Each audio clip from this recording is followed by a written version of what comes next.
What is the most intense roller coaster at the Alton Towers Resort? Hello everyone and welcome back to another Lucy and Potthor's YouTube video where today I'm going to be ranking all 10 roller coasters of the Alton Towers Resort based on how intense the ride is. Let's jump straight into it with number 10, where we of course have the Octonauts Roller Coaster Adventure. Opening back in 2015 in CBeebies Land, this Sam Perla Jr. coaster obviously will be dead last, as it is for children. This ride only has a few elements, including a small hill and a turn into the brake run, and it's not intense at all. At number 9, we have the Runaway Mine Train. This is the oldest operating coaster at the park, opening way back in 1992. This Mack Power coaster, located in Catanga Canyon, is a family coaster with a few airtime hills and helixes, but it's not intense. The drop into the tunnel, however, is probably the most intense part of the ride. At number 8, we have 13. 13 is the world's first freefall drop roller coaster when it opened back in 2010, and this is a really fun family coaster with some fun elements, including the first drop and freefall section, but I don't think it's that intense at all. The outdoor section of the ride is quite tame with a few airtime hills and bank turns, and the indoor section is scary, but I don't think it's intense.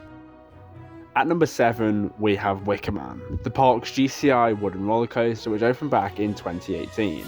This is a fantastic coaster for everyone to enjoy, but I don't think it's the most intense coaster at the park. It is a very fun coaster with a lot of different airtime moments along the course, but the most intense part of the ride will be the turn before entering through the effigy for the first time. At number 6, we have Rita. Rita is the park's 2005 Intamin Hydro launch coaster located in Dark Forest. Rita has the reputation of being a pretty boring coaster, but it does have a few intense moments.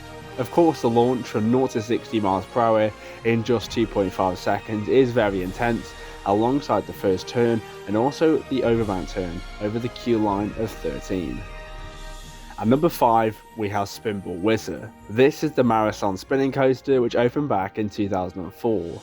This is another pretty rough coaster, but it does have some intense moments, especially when you get a really good spin. The helix after the second horseshoe element is very intense, especially like I said, if you get a good spin. At number 4, we have Galactica. Galactica is the world's first flying roller coaster, which opened back in 2002 in Forbidden Valley, and it does have one main element, which is actually surprisingly intense for a pretty tame roller coaster. The Fly to Lie and Lie to Fly is the first inversion on Galactica, and it is very intense when you're upside down for 7 seconds. At number 3, we have the world's first vertical drop roller coaster, Oblivion. Oblivion opened back in 1998, and it is known to be the one-trick pony of Alton Towers, but the vertical drop on Oblivion is very intense, especially on the back row when you plummet into Oblivion.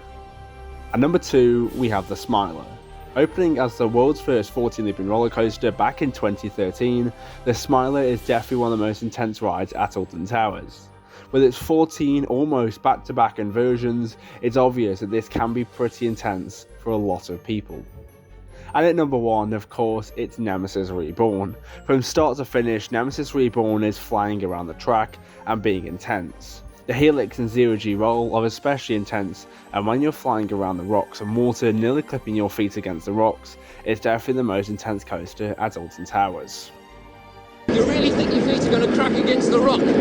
Well, that's it. Comment down below your opinions, and if you have enjoyed, make sure to like and subscribe and follow my Instagram at LucyPotthor's. I've been Luke. Goodbye.